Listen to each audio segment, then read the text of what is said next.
Police కూడా compulsory చూడండి. ఇంకోటి ఏంటంటే వాళ్ళు వచ్చినప్పుడు చూసి అంటే పెద్దవాళ్ళు వాళ్ళు వచ్చినప్పుడు వాళ్ళు ఫిజికలీ వాళ్ళు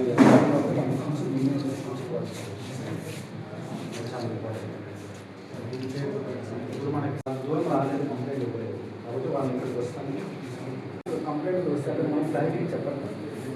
ఇక్కడ బేసిక్ మనకి ఏం జరుగుతుందంటే వాళ్ళకి మనం ఇన్ఫర్మేషన్ క్లియర్గా ఇచ్చేది ఏమని ఈ అప్లికేషన్ వచ్చినప్పుడు మేము ఇంప్లిమెంట్ చేస్తాం. నేను ఒకసారి చూసిన ఒక వ్యక్తి కరెంట్ బిల్ కోసం అది జరగలేదు, ఎందుకంటే 200 రూపీస్ ఆయన ఎలిజిబుల్ లేదు, కొడుతుంది. కానీ అతనికి ఆ విషయం ఎవరు చెప్పలేదు. అదే 10 సార్లు చూస్తున్నాడు.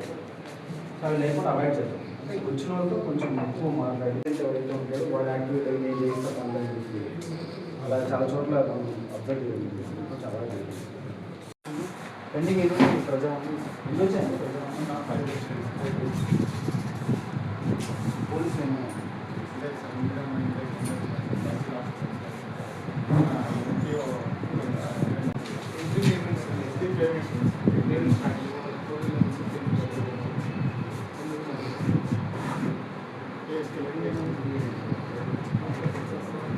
అప్లికేషన్స్ వస్తే డిస్పోజ్ చేయండి.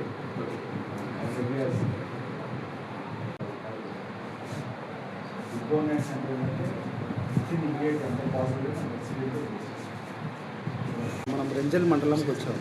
ఈ ప్రజావాణి ప్రోగ్రామ్ ఏదైతే డీసెంట్రలైజ్ అయ్యిందో దాని మెయిన్ పర్పస్ ఏంటంటే జస్టిస్ లేదా గవర్నెన్స్ ఇష్యూస్ గ్రీవెన్సెస్ అయితే ఏమవుతున్నాయో అవి మనకి disposal closest their house holds లేకపోతే వాళ్ళు ఉన్న హ్యాబిటేషన్లోనే జరగాలని మెయిన్ ఇంటెన్షన్.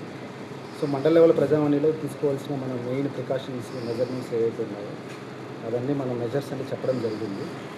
సో దాన్ని ప్రాసెస్ చేసుకొని ఎంపీడీఓ గారికి, తహసీల్దార్కి, అలానే మిగతా మండల లెవెల్ ఆఫీసర్స్కి ఇన్స్ట్రక్షన్ జరిగింది.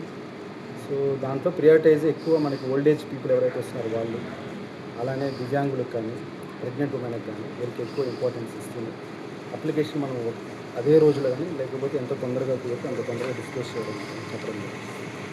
సో ప్రజా మోటివేట్ అయ్యి ముందుకు వచ్చి వాళ్ళ దగ్గరలో ఉంది కాబట్టి ఇష్యూస్ తీసుకొస్తే తొందరగా ప్రయత్నించడానికి అడ్మినిస్ట్రేషన్లో రెడీ.